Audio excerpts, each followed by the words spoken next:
Commissioner Garza, Here.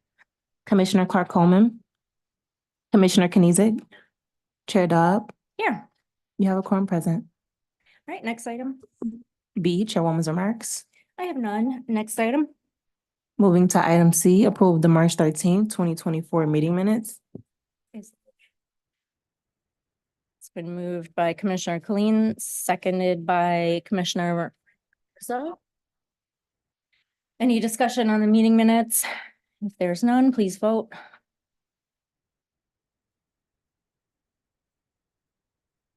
Motion carried. All right, next item. D, unfinished business. There is none listed. Next item.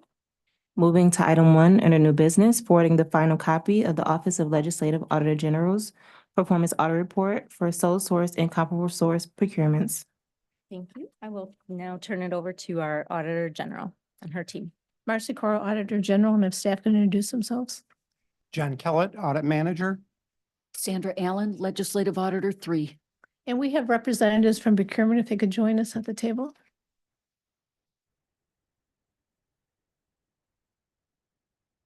And then introduce themselves. Let's make sure your microphone's on. It'll just hit the button so it turns green. Okay, good morning. Arthur Walker, Procurement Division Director, Management and Budget Department.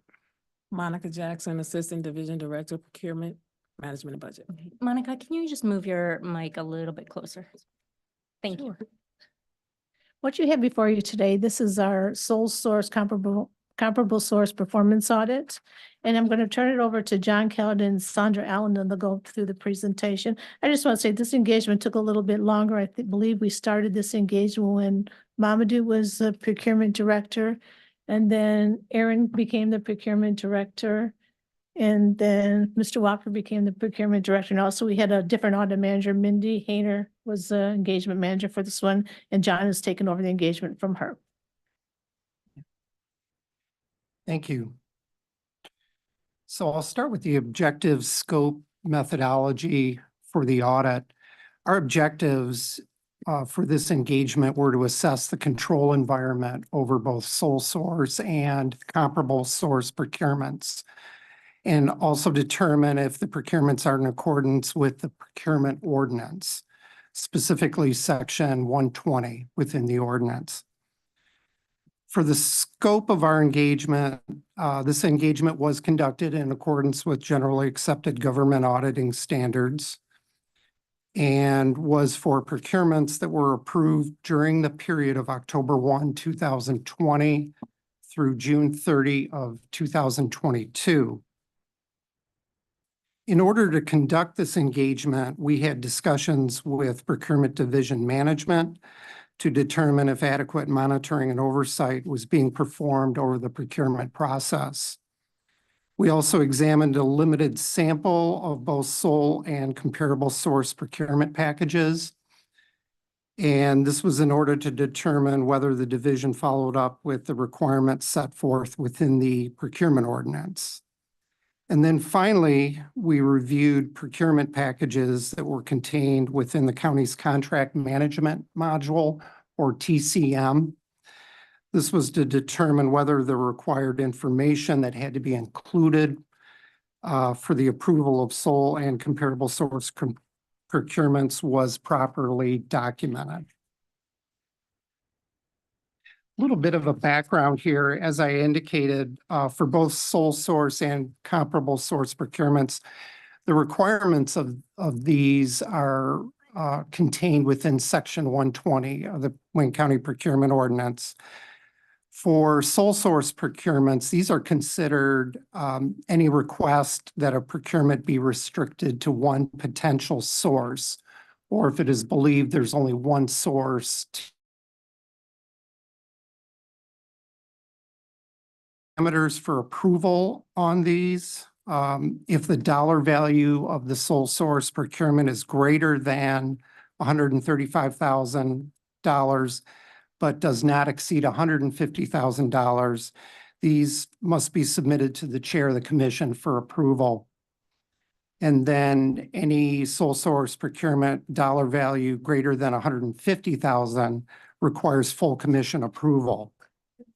I could just add to that, for the 135, the 150 that go to the chair of the commission for approval, she has 5 days, he or she has 5 days whether to approve the procurement or not. If she does not object to the procurement, then it goes on through the procurement process. If she does object, then it goes to the entire commission. And just to clarify, so these two types of contracts do not go out to bid, correct? A sole source contract? Correct. Okay, because we're saying that there's no other, right off the bat, there's no other Right. vendor that Or would. a comparable source, or could be limited vendors. Yeah, okay, thank you. Okay. So for comparable source, as stated, yeah, these are procurements where there's a limited number of suppliers, so more than one, but less, less than a bunch, there's just a handful. Technical term. Right, yeah. So the dollar value thresholds for these, the procurements of dollar value, anything greater than 100,000, but does not exceed 115,000. These require the chair of the commission approval, and then subsequently, anything greater than 115,000 requires full commission approval. If I could just add to that too, the comparable source, you could have a couple of vendors that could provide the services, but only one is deemed best to provide the service. That's why it's a comparable. Okay. Okay, moving on to, I'll give a few of the engagement results before I turn it over to Sandra. For the scope period of our review, we started with a total number of sole and comparable source procurements that totaled 198 packages. And the dollar value of these was just over $103 million. From there, we judgmentally selected a sample of both sole and comparable source to assess whether, one, the procurement was in accordance with the county's procurement ordinance, and then two, if the procurement packages were complete, meaning that all the required documentation was included within the file. Any signatures or approvals required were there as well. So as a result, we came up with a sample size of 69 procurements. And of these, it included 32 that we identified as sole source. And these had a dollar value in total of $3.3 million.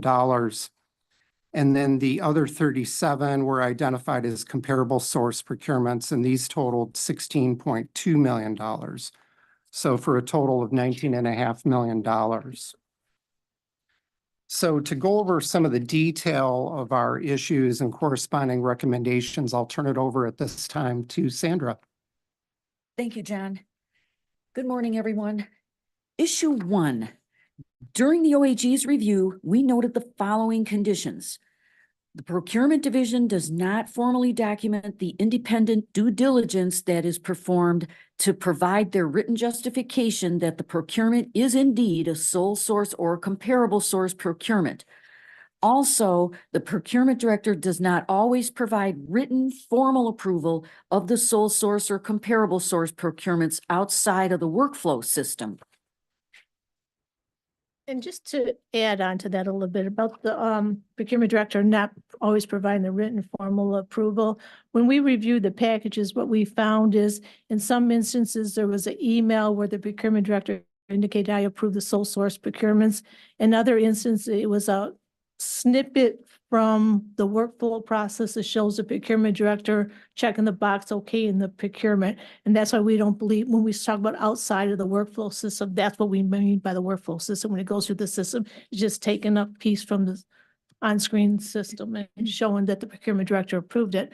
Our concern with that's by just having the workflow approval, the procurement director has to check that box for every procurement. So how do we know indeed that he knew it was a sole source procurement, and as prior condition was that the due diligence was performed by procurement to agree that it was a sole source and that was the only vendor that could provide the services. Okay, so we're getting like the overall approval where procurement is saying, yes, we looked at everything, but we're not getting that specific documentation or that letter explaining the reason for the sole source or Correct, and if I can refer to section 120-33A of the procurement ordinance, it indicates that the purchasing director or his or her designee determines in writing that there is only one source of the required property, supply, service, construction item, or that the proposed award for a single source is a permitted non-competitive procurement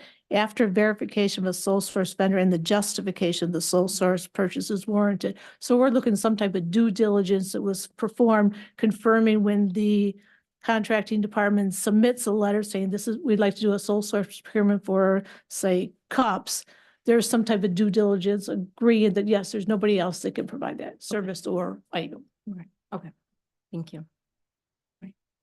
Our recommendation for this item includes that we recommend the procurement division develop formal written comprehensive policies and procedures to require formal documentation of the due diligence performed to justify the sole or comparable source procurement and approval by the procurement director that the procurement is indeed a sole or comparable source procurement.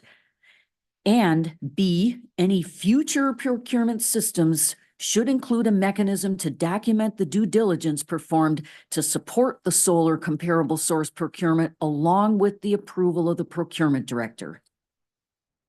And for this recommendation, the recommendation could be, once a new ERP system is out, they could probably have a module or something within the system where the due diligence is documented and then the approval by the procurement director at that time through the system. Okay. Do we know if the new ERP system will have something for that?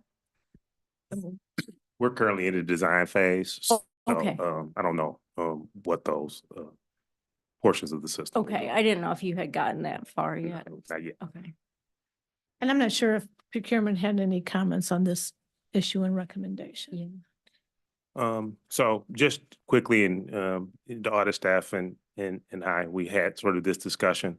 The ordinance does state written approval.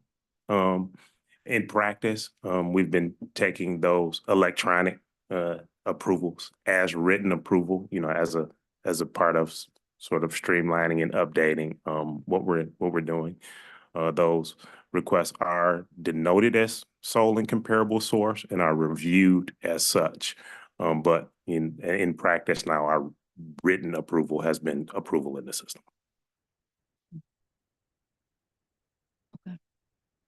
So in the future could we have, we're looking for the due diligence to be documented, and is that something you can do within the system or outside the system until the ERP system?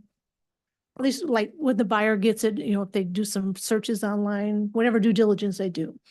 And it's important to note that for sole source, that all of the departments and elected officials are required to submit independent letter that states that this is the sole source. So that does come right now with the request, but we certainly can beef up our procedures to ensure that due diligence is We documented. can receive a copy of that letter with the contract package that comes to the commission. Currently do. Okay. But you're looking for the due diligence that's performed, their documentation, the due diligence. Yes. Yeah, we want that letter in our package. I think Mr. Walker. Yes, Yeah. you currently receive that as a part of any sole source procurement. The letter is attached as a part of the documentation. And the letter he's talking about is the letter that either the department or the vendor sends that says they're the only supplier. That's correct. Yes. Not the due Yes. diligence letter. Okay, so what's the difference between the letter from the due diligence letter versus this other It's the letter? steps that the procurement division would do to ensure that they get a letter from the vendor says, we're the only one that can provide this sources. So what did they do to confirm, yes, you truly are the only one that can provide? Yes, so the due diligence letter is the one that we're not receiving right now. So that's the one that I want as part of the package. Can we do that? We can change our procedures to include something that denotes Okay, what that due diligence looks like. yes. Okay. Perfect. Okay. All right, Sandra. For issue 2, we noted the following conditions. Instances where required documentation was not always readily available. Sole or comparable source procurement package documents were not electronically maintained in the same location. In a few instances, some of the procurement packages included in our sample did not always include the required documentation. Our recommendation for this item includes, again, developing a formal written comprehensive policies and procedures that include steps for processing sole and comparable source procurements, including a checklist of required documents, and developing any future procurement systems such that all documentation related to a procurement is electronically maintained in one location and readily available. In conclusion, Marcy. oh, you I'm said- sorry. If I could just add to this one, we looked at the 69 procurement packages. There's a lot of required documents in there. And I would say, and I think John can agree with it, primarily most of the packages had all the documentation that they need. I think they do a very good job in procurement of maintaining those documents. Some of the items that we couldn't find, we're able to meet with Ms. Jackson. She was able to show us, working through the system, how we could find those documents. So I think she was great at that, showing us that. And I think she also agreed too that once the new ERP system, everything would be stored together to make things a lot easier for everyone. But I think they do a really good job of the documentation in their files. Great. I think we're all looking forward to the new system. It's going to make things a lot easier. Yes. In conclusion, we discussed the issues and corresponding recommendations with representatives from the procurement division. Management agreed with all 4 recommendations within the 2 issues. We have included management's responses to the issues and recommendations within the audit report. A corrective action plan will be requested approximately 30 days after the audit report is formally received and filed by the Wayne County Commission. And at this time, we will be happy to answer questions or entertain comments. Okay, I think our commission and council has a question. Through the chair to this honorable body, just a point of clarification. So the auditor's requesting a due diligence letter. Is that for both sole and comparable source? Yes. And if you have a situation where, for example, you know that there is a manufacturer and they have OEM parts. So would that be sufficient for due diligence? Yes, if you can confirm that they're the only manufacturer, yes.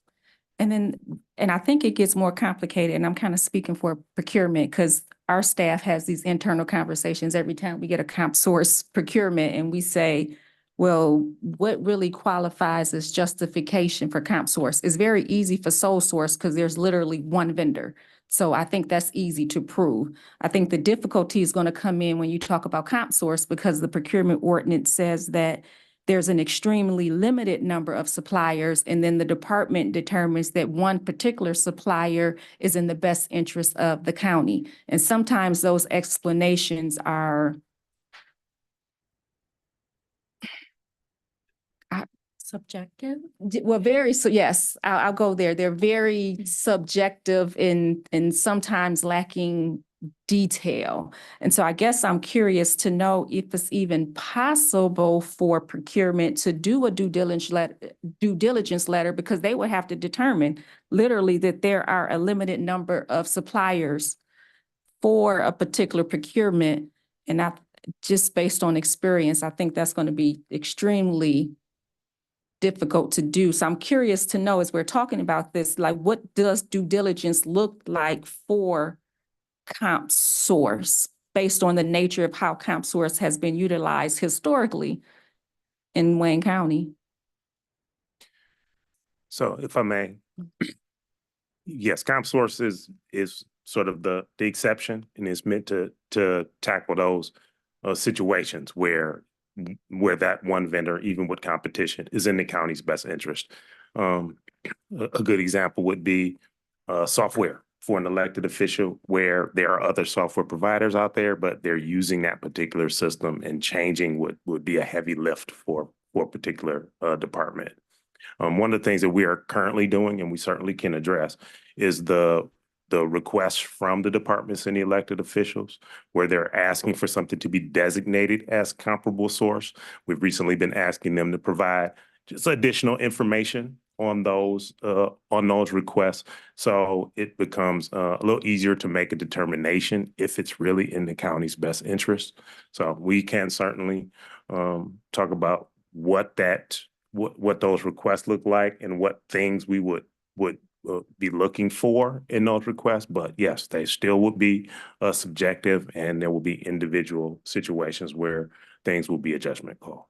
So to follow up on that, because the procurement ordinance talks about an extremely limited number of suppliers and purchasing subjective opinion, since you are the gatekeeper, what's an extremely limited number? 2, 3, 4, 10? Like from purchasing's perspective, what is that? And I would say it would depend on what you're trying to purchase in the situation. If it's something that's restricted to sort of local suppliers, it's the number that would be available for that. If it's national suppliers, the number is different. So again, like many other things, because comparable source is the unique situations, it will really be subject to those individual circumstances. Just for purposes of the committee, one of the reasons I'm asking is because once you set up the standards and then these contracts are submitted to commission, now commission staff is looking at these, and I'm just trying to figure out what the parameters are and what are we looking for and what this committee is requesting so that we can ensure as they come through, we're pointing out and making sure that they're in compliance. So that's part of the reason why I'm just seeking some clarification, I guess I'll say. Okay. Marcy? From our audit recommendation, kind of like Mr. Walker indicated, whatever steps procurement took to come to the same conclusion that the department did for a comparable source. Yeah, and I think what Mr. Walker said, every situation with a comparable source is going to be unique and subjective. So for those, it's especially important that we get that letter of due diligence, that letter of explanation, so that the commissioners can look at that and make a decision on whether comparable source is justified. So is the due diligence letter coming from procurement? Because I understood when we were going through the audit that due diligence meant because there was no letter that said, I am the procurement director and I have approved this sole source or this comparable source, the due diligence wasn't done. Right. Is that the understanding that is that what you guys are saying? Because if that, the fact that there isn't a letter does not determine that there was no due diligence. We are still looking at that documentation, whether it's electronic or whether it is in, hard copy. And the reason that you have departments that actually get an email is because they're elected officials and they're not required to use our system. Mm-hmm. So the departments that are under the executive's purview are required to use the system. So their approvals are going to be electronic. If it is elected officials that are not required to use the system, the only way to get the approval is through email. So that's why you have a written approval versus the electronic workflow. Yeah, and Marcy, sorry if I misspoke, but the letter of due diligence comes from the department head or the elected official, goes to procurement, and then they send that to the commission, The right? department submits a letter requesting a sole source procurement, and then they include, in most cases, I believe, a letter from the vendor indicating they're the only supplier that can provide that good or services. The due diligence from the justification from the procurement division is they reviewed those items and they came to that same Right, conclusion. yeah, so to that you're not effect. the one writing that due diligence letter. Yeah, so sorry if I misspoke and said it comes from you, but that letter is written by the And it department. could be just taken, like for the elected officials that have the email, and taking it a step further and just say, instead of saying, I agree to this sole source, you say, I reviewed all the documentation submitted. I agree after reviewing this, that this is indeed a sole source, something to that effect. So what would we do for the electronic? because we don't have that That's- capability. The electronic is where we have the issue because all we're doing is checking the boxes and what we're saying, and when we go forward with the new system, if something to be built in the system where you document that due diligence. That's So where we have the current issue. system right now, you don't have any ability to attach a document, like a letter from the department? Not when the contract or the contract request is pending approval that's to protect the integrity of the package. Because if you have people able to make changes while the contract is moving through the system, changes could happen after you've given your approval. So if something has to change, it goes back to the requester. The requester makes the required change, and then it goes back. If that change affects the approval that was already granted, then it goes back to that approver again. So there is no way to add and remove documents as it is moving through the workflow. Right. And that'll probably likely be the same in Oracle, if I'm not mistaken, because you have to protect the integrity of the package. If you're able to switch documents in and out as it's moving through without notification that something's been changed, then that could be a problem. But I'll find out. I mean, I'm noting because I'm in the Oracle meeting, so I'm making notes. And we can work with procurement too for the corrective action plan to see if we can come to some resolution. Yeah, I'm quite certain we can come up with something that denotes the due diligence. Okay. Do you have some, Yeah. John, you have something to add to that? And then Commissioner Clark Coleman? Well, oh, No, I don't have. Okay, anything. okay. Commissioner Clark Coleman. okay, so I guess part of my question has been answered because I remember when the Register of Deeds, Bernard Youngblood, okay, came before the commission for permission to order to get a certain piece of not equipment. They already have equipment, but they wanted to get a certain software. Yeah, they wanted to get a certain software that you could only get from that vendor who installed it in the first place. And it was important to them that they get that software, and they came before the commission, or Youngblood came before the commission for permission to do that. So are you saying that the department head or the elected official, meaning Bernard Youngblood, would have to, why couldn't he have just written a letter saying that this was a sole source and without having to come before the commission? And they currently do provide justification and with their request that that something is that they want something as sole or comparable source. We do review that, but I think the issue is what the evidence of that review. So when he sends that letter, he sends it to who? He sends it to procurement? Yes, ma'am. And then procurement approves it or disapproves We'll it? review it, yes, and You make a review it. make and determine whether he's going to approve it or not. Yes, And then it goes to after procurement. it goes into TCM, into the electronic system. Oh, okay. Well, I can certainly understand that. I understand what you said about not, about protecting the integrity of that contract package. It makes sense to me that if people could just make changes and it wouldn't be the same thing that was approved in the beginning. I certainly do understand that. And I also understand the fact that a department head or elected official should have permission to do that, because why would he have to change all of his whole system because he can't get the software? Because we don't allow him to get the software from the only one who produces it.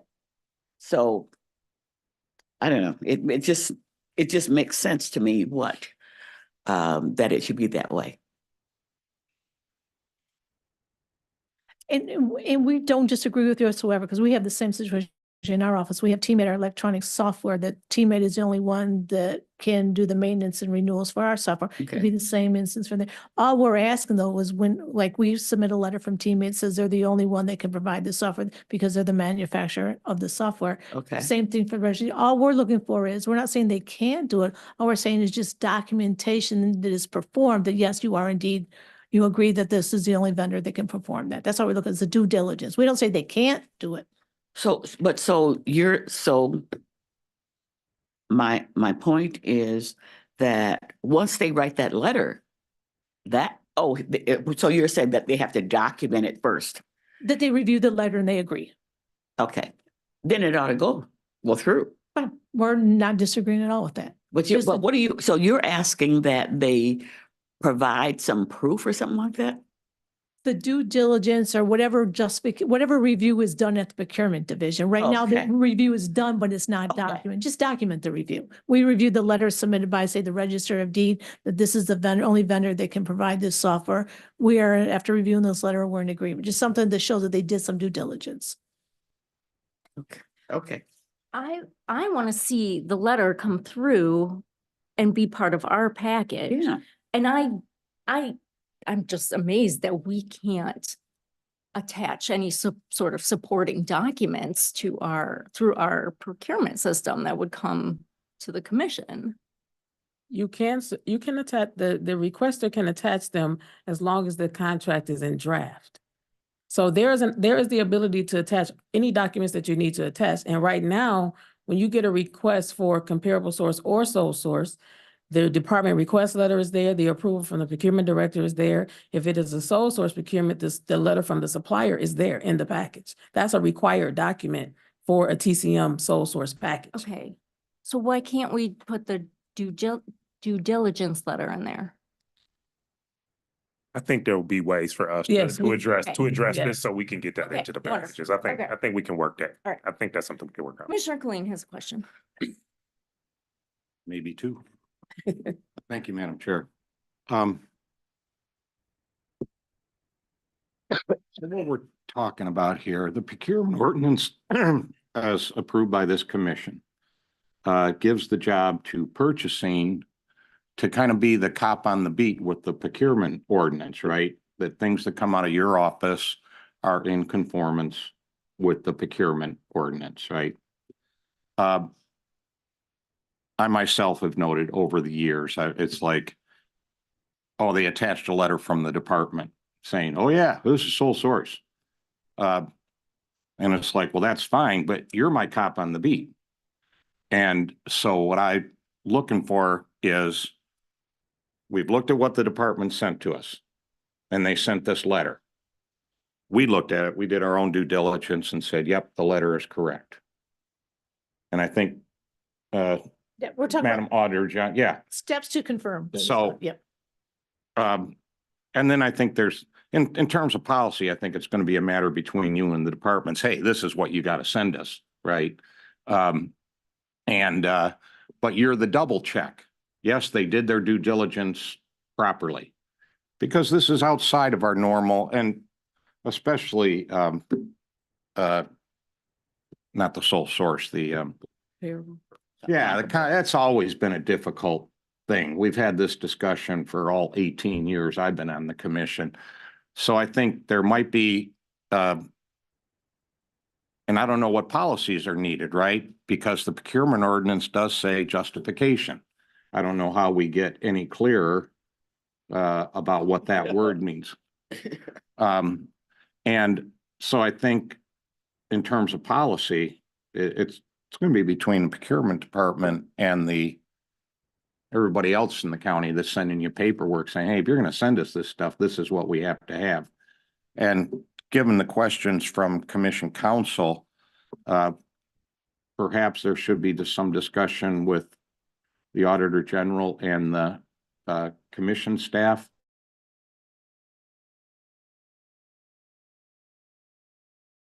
Something gets sent down, we send it back.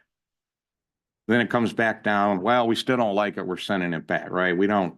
So for some clarity, I think if there's involvement with our staff and with the Auditor General when those policies are written. But I think that's it, Madam Chair. There's really two letters. There's the internal letter that goes to procurement saying, yeah, we're good to go.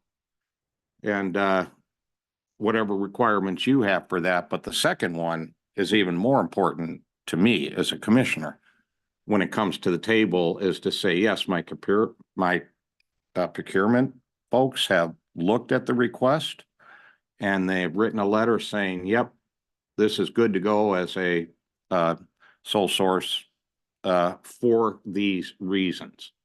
The thing I don't like is just getting the letter from the department. It's like, oh yeah, they allege that, but you know, so we want to do for the public to make sure that things that are outside of sending out RFPs and evaluating them and all of that kind of stuff, that we don't have a little bit of a leaky bucket here, where the level of due diligence that we do on every other one of the contracts is the same level of due diligence as comes to these. Am I being clear on this? Yeah. What I'm saying?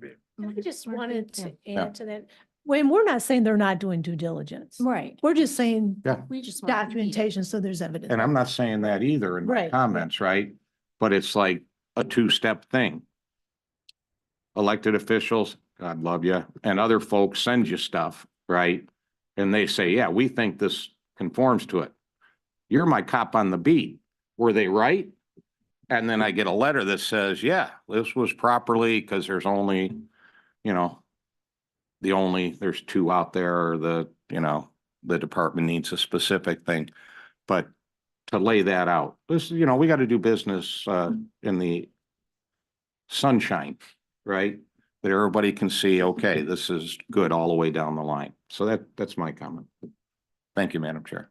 One last thing to wrap this up. I just wanted to, if there's anyone here on commission staff, maybe Joe can answer this. Can we add something to our process, our checklist of making sure that we do get these letters and they're included in our package? Okay. Commission Council is nodding. Yes, okay. Wonderful. Thanks. Okay. We do have a motion from Commissioner Garza and a support from Commissioner Colleen.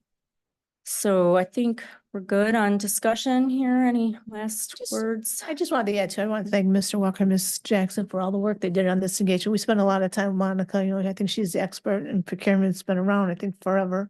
So I just want to thank them for all their help. Thank you. Please don't leave us.